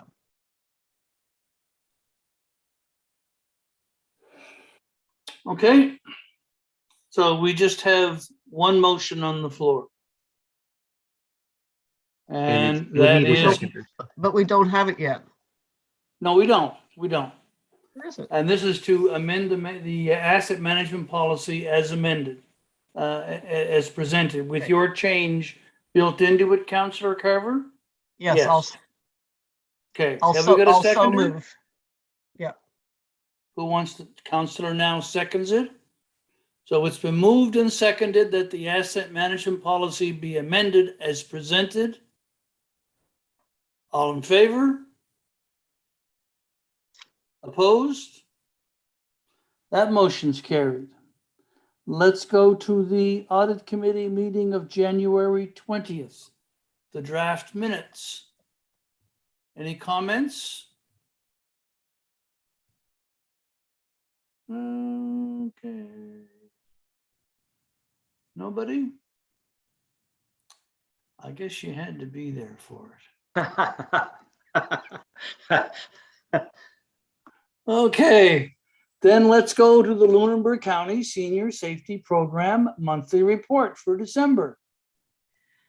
Any questions? Councillor Carver. So just very, very quickly, we are now in a phase where the part-time staff person is has been laid off for the time being, and we're hoping that finances will make it possible to rehire part-time staff. But I want to say in particular right now that the letters written by the municipalities have had an impact. So in case you ever doubt that, the letters did have an impact. I've heard back from people in the department that it was heard up to the minister and the deputy, the associate deputy minister was going up and down the line, checking things out. So that's good news. Had they not approached the province for additional money, though? Oh, it's so complicated, Uh-oh. Mayor Devaney, that I would hesitate to even begin at the moment.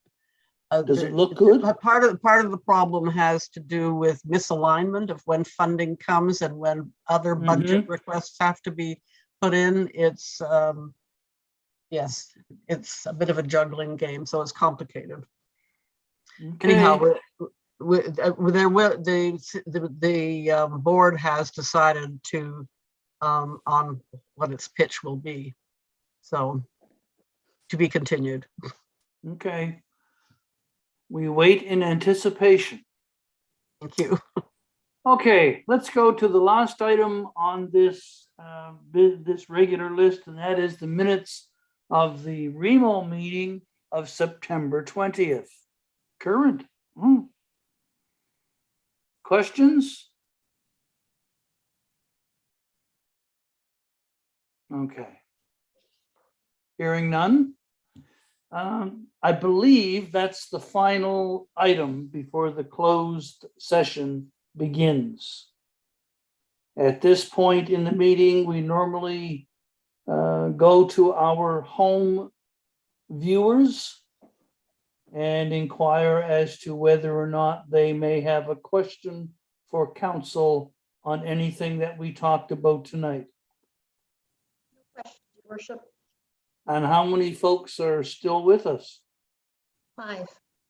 Oh, good. And no questions. Okay. Well, hearing none, Councillor Deputy Mayor. I have a question about the question period and the no question statement. I think there was an occurrence in the past where I think somebody was trying to ask a question, but I think between the time they were typing and when we were saying there's no question, either internet time lag. Yeah, so I was sort of wondering whether we can be giving it a bit more time before we say, well, let's jump on and get off. Okay. Clerk? I watched live feed in the background here, not from, not as our feed, but I just watch it on another device. Yeah. And I'm currently watching myself put my hand up. So that's our delay right now. So it's not a really big delay, just for Okay. everyone's information. All right. Anyone want to give us a tune or something to, sing us out for the next 30 seconds? Or no, I'm being facetious. I think if you're watching your own hand being put up, then we know that they know that we know they know that we're going to leave shortly. So if we do not hear any questions, how can we encourage people to have something written, ready to go? Anyway, then having no questions, I will entertain a motion to adjourn this meeting, actually adjourn to go in camera. Deputy Mayor moves. Do we have a seconder? Councillor Burdick, all in favor?